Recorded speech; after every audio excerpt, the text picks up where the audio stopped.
All right, how's everyone doing this week? I've made it back up north. It's been a busy week. I shot this weekend, and I appreciate everyone that's supporting the vlogs and everyone that's asking questions and everyone that's inquiring and asking. So one of the things that I want to go over today is training. People ask me, it's like, hey, do you have a coach? What do you do? Do you actually train?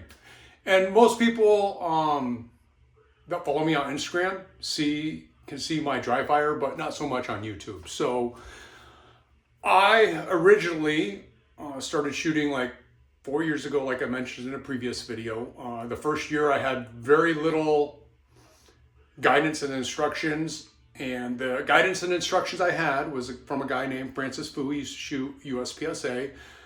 I just wanted to go to the range and waste rounds. He's like, hey, you should probably dry fire.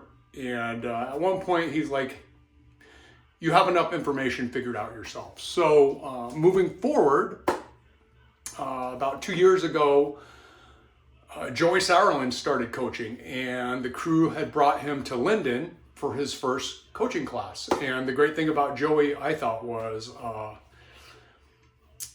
at that 2-day training session, we were running, we were doing kettlebells, we're doing all sorts of stuff that I thought was cool, because I am an athlete and I've been an athlete, for a long time, as I explained previously. So he had a very new, fresh take on his coaching style. So he had given us his dry fire routine. I ended up taking a second class with him with Steve Anderson at Richmond. So every couple of years, it's getting more and more refined, and I'm actually taking a class with him again at Richmond March 27th. So to watch his whole dry fire program evolve is pretty amazing. My dry fire has been loosely based on the instructions that he gave a year ago, a little bit more tighter to his curriculum as it developed more when I was with him last year at Steve Anderson's class at Richmond. And I just paid like $100 for him to assess my dry fire and a match. I sent him a match video of a match where I did mediocre. Wasn't my best match, because I believe that, like, if I were to send him my best match, that's not my normal, right? I'm somewhere in between my best match and normal consistency. So he's given me a dry fire plan, and it's match mode, speed mode. It's very structured now. And it's still evolving. Like every month it's evolving. I had just signed up, I think, for his monthly or weekly dry fire course. I can't remember. It's been so busy I haven't even opened the email yet. But let's go over some of the things. I got a good question today on YouTube from this dude who's a really good vlogger. He's a natural at it. He's been doing it a lot longer. But he was asking about my trigger pulls, right? And originally, when I started doing the Joey Sauerland dry fire program, I would do a double action trigger pull one time, sometimes 2 times, and I would put a foam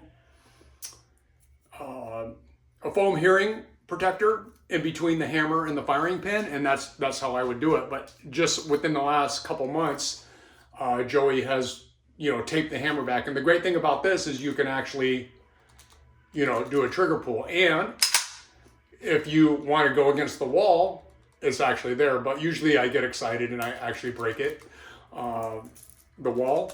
And it's actually great if you are running a 2011 or single action, double action. Nowhere on the trigger return spring. The gentleman asked me about the safety pin block. The stock 2 doesn't have one. I just noticed that today. I was thinking about it on my way home. It doesn't have one like a SPO1. It's like a Shadow 2. It doesn't have a firing pin block, so it's not really 100% drop safe. So that's what I do, and then I set up some walls in the garage. I do match mode, accuracy mode, and a speed mode. Accuracy mode is 2 trigger pulls, alphas, not really slowing down too much. And then there's a speed mode where you get a flash of red on the target and you do a trigger pull. So that's the dry fire. And I made it to M with just dry fire and shooting matches. 2 matches a week. And I had just started live firing probably mid last year. So that being said, you know, the live fire can take you a lot farther. I think ultimately in the end, the dry fire can take you really, really far, because I did make master just dry firing. But I feel the live fire gives you the recoil management and stuff that you can't really get in dry fire. But I'm a true believer of dry fire. Monday, my routine Monday is my day off. I usually make it back north. All my gun stuff, I unload it. All my laundry, I do it. And I just sort of relax. I do a couple videos, some breakdowns, stuff like that. So I also have a coach. The coach I have isn't a coach per se, but if you shoot with them, all he's doing is coaching people at the ranges. Like, hey, what's your stage plan? And his name is Chris Buendia. And what he has done for me is I had approached him and I had asked him, hey, I need to make up 10 to 15 seconds overall in a match, which is huge. It's actually a lot of time to make up. And I said, hey, I know you're not a coach per se, but why don't you use my formula? Why don't you look at my video, break it down? Maybe we could shoot a match together. We shoot matches together all the time, but maybe we can shoot a match together, and we can, you know, talk more technical versus just the normal chit chat that happens in between shooters. So he's taken my videos and he has showed me how to save time from shooting sooner, aiming through the wall, getting ready for the next position, meaning having my hips and my feet aligned in the direction I need to go, as well as shooting the targets, entries and exits, all that stuff. So he has actually helped me quite a lot, and he's the real deal. He gives it to me. It's like, hey, those reloads were crap, or hey, what were you thinking when you did this? And he would send me a video. I would voice over and send it back to him, and then we'd have a couple text messages and a lot of really good information. I can't give him enough praise because he really has helped me a lot. You know, one of the assessments I got from Joey was, you look too comfortable. You look too comfortable in your dry fire, and you look too comfortable in your match. And he says you need to be more aggressive. And Chris basically told me the same thing. It's like, you just look too comfortable out there. And it's like, it's fine if you're comfortable and you're being efficient, but if you're comfortable and you're 15, 20 seconds off the mark, then that's a whole different story. So a lot of you have noticed that I've got a lot more aggressive in the last few months. My Charlie counts went through the roof, as well as my Delta counts. So my mind really isn't processing at that speed yet. It's getting a lot better. I'm doing shot calling now at that speed. And the whole premise is the new normal. If you make fast your new normal, that's what you revert to. Originally, for me, I would shoot a couple stages fast. I was like, oh man, I got too many Charlies, too many Deltas, and then I'd go alpha hunting, and then I'd go back into my comfort mode. So now I'm outside that comfort mode, and I am trying to stay aggressive the whole match. I'm trying not to look at the results till the match is over with, and I'm just trying to focus on my game. So that's the intro. I shot Linden this weekend, so we're gonna change gears. I shot Linden this weekend. It's one of my favorite matches. My favorite thing about Linden is Bay 7. It's literally 40 yards by 40 yards with 180 degree shooting. It's a huge bay, a huge stage. They always put a banger on every bay. You know, all the bays there are 180 degree shooting, except for one is 90 degrees. But they always put on a banger, and I'm gonna break down Bay 7. It was, I think it was a 30-second stage. The best times were, I think I saw like one in the 27, two in the 28s, and then everyone was 30, 31, 32 seconds. I executed my plan pretty good, and sometimes it's not about how well you do. It's like, did you execute your stage plan the way you wanted to? Were you in position for everything? Did you get the hits that you were looking for, and was it enough to not drop you out of contention? So the breakdown is going to be Linden, Bay 7, and thank you very much, and we'll talk to you guys soon.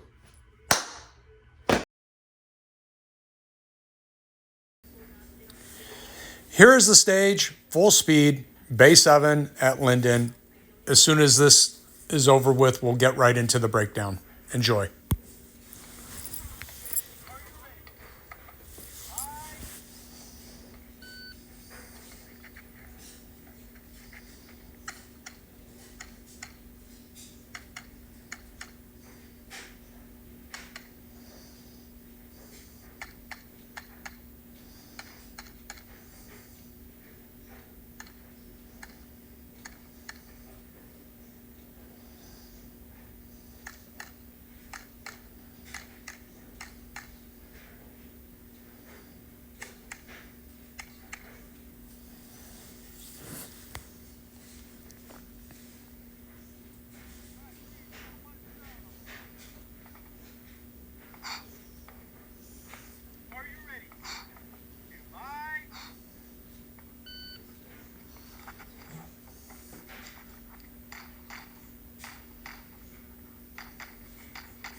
Okay, this is Bay 7 at Linden. Again, this is one of my favorite bays of all the USPSA matches in Northern California. It's literally 40 yards by 40 yards with 180-degree shooting, and the staff there always puts on a banger on every stage. So this is, I shot this in a time of 30 seconds, 30.1 seconds with 22 alphas, 9 Charlies, 1 Delta, for a hit factor of 4.58. And this is in carry optics. The winner of the stage, this was a second, good first second for me. The winner of the stage shot it in 28 seconds, 28.51 seconds with a 5.12 hit factor with 25 alphas and 7 Charlies. So let's get into this. So originally I'm on the line, and I feel like I'm slow to get there and slow to get back. And while I'm on the line, he's already started the command, "Are you ready?" And I'm thinking, my feet aren't right. Am I going to be able to push off right? I think I want to push off with my left foot, but I block that out and I start focusing on the gun. I start looking at the gun because I do the subconscious shooting. And I can't be thinking about stuff like that if I'm going to execute my stage plan. Now, I feel that I executed this stage plan very well. The only thing in hindsight I wish I would have done a little better is get there and get back a little bit quicker. I felt like I was a little slow compared to a lot of people. And there's a couple little position things I wish I would have done different to get some more points. But let's go ahead and get into this. So we'll do this half speed so I can keep up with the commentary. So I do manage to get a good push off, and I'm trying not to drop step there. My stance is a little wide. I pick up 2 alpha on both those targets, and those targets are probably about 20 yards. One is an open, right side up target, and the other is a slasher. I pick up 2 alpha, 2 alpha. I pick up 2 alpha there, Alpha Charlie through the port. Now here, hold on one second. So here, I'm trying to come in at an angle and not come in straight so I can actually be closer to my next shooting position. I pick up an Alpha Charlie on the head box, and I'm wondering if I should have came in a little bit deeper and picked up the 2 alpha, because there's 2 points I'm dropping right there off the get-go. And the amount of time I save to go that way by not going so far that way deep, I think is negligible. So let's keep watching this.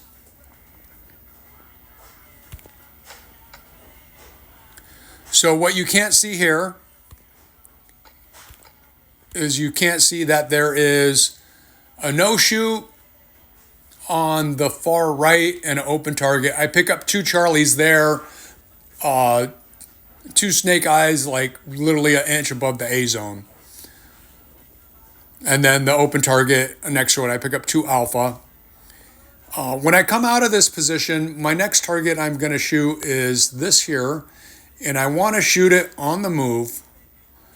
I want to shoot it on the move, and then I want to, after I engage this target here, I want to do a 1-step reload, because there's a hard shot for a skunk that's really tight, probably about 18 yards out. And I pick up 2 alphas. I think I stay in this position over confirming just a little bit too long. So let's keep watching this. Shooting on the move. I stick my reload pretty good. And you can see this target right here. Hold on a second.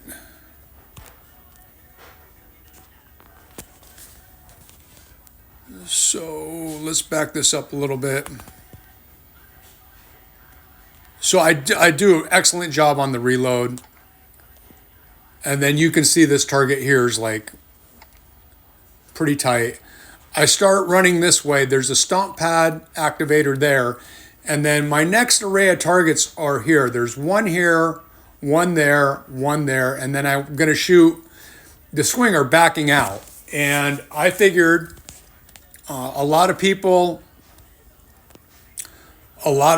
blended, did the stomp pad, and then they blended all this way while trying to move and shoot, including getting the swinger. And the problem was the positioning had to be perfect to make sure that you got the full vision on that and then the full vision on that target there. So what I decide that I'm going to run as fast as I can from here to there, keeping my gun safely downrange, stepping on the step pad, and then once I can see this target here, I'll start engaging it, and then I'll blend all these as I back out towards my last position towards the port. So let's go ahead and watch this. There's the stomp pad. I see my target. I engage it. I start engaging targets. I have to move over to get that one. And now the swinger, I back out for Alpha Charlie.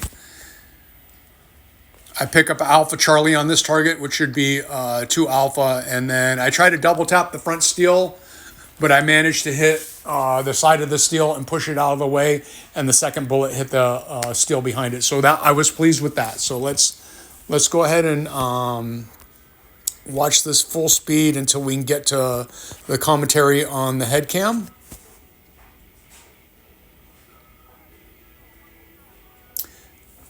All right, here we go. So again, I feel like I'm slow going there, slow going back. Probably could have been like a half a second quicker, I think. But let's go ahead and watch this.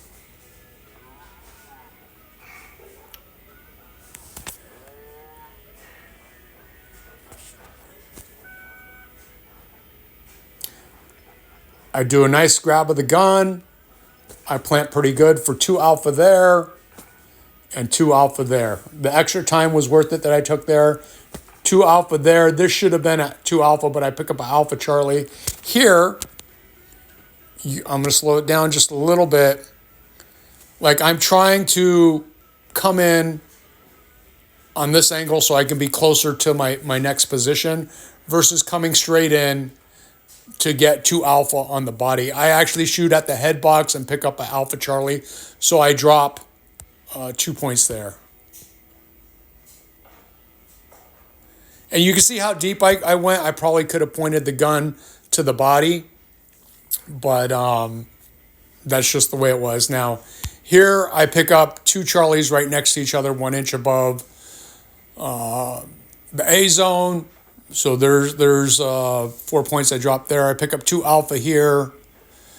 I take 3 shots at this while I'm moving. Alpha Charlie. I do a good reload here. Now, if you watch this, look how tight that target is. So I hang out here for maybe a little bit too long, but I do pick up 2 alphas on it. Let's go ahead and keep watching this. And then this target here, what I want to do is I want to shoot it the first couple of steps before I start sprinting towards the stomp pan. And again, I executed the stage plan really well based on how I walked it, how the swinger was timed, the hits I got, and the overall time. So I was really pleased with the stage. And that's one of the reasons I'm breaking it down on top of I want to showcase Bay 7 at Linden. 2 alpha on that. And then here I pick up an Alpha Charlie. And now I got my gun down range. I'm going to step on the stomp pad. And once this target becomes visible, I'm going to shoot it as soon as I can. And then I'm going to start blending this way while I'm moving. And then the swinger, I'm going to actually shoot as I'm backing out. And I pick up an Alpha Charlie on that. So I was happy about that too. It was pretty close to 2 alphas, but not quite. And I just managed to pin it on the dwell of the drop on the swinger. So let's keep watching this. So there it becomes visible. Let me back this out a little bit so we can see more of the frame here. I pick up a delta on this target here, and then I catch the swinger on the dwell. Alpha Charlie. And then I head over to the final position in the port. Unfortunately, I pick up an Alpha Charlie here. I'm just trying to finish the stage as quick as possible. And on the steel, they're rearward falling, so I wanted to double tap the front steel. So I fire 2 at it, and I think I hit the side of the steel and push it out of the way. And I just happened to get both of them, so I was really pleased with that. But I was very happy with the overall outcome of this stage. This is a tough stage. You have to have a decent time. You have to have decent hits to stay in contention. You could have a really fast time on this stage and get a mic, and still do pretty well. But if you're 30 seconds like everyone else in that range and you get a mic, it's going to drop you. If you happen to run it, there was actually in the overall standings, I think someone finished 4th on it and they dropped 1 mic on it and 2 deltas. I think they were shooting OPA, and they still did really well on this because of their time. All right, so that's going to be it. This is a little longer video. I hope you watch the whole thing. I really appreciate all the support. I can't emphasize that enough. Continue to train, and we'll see you at the next one. All right, God bless, and everyone have a great week.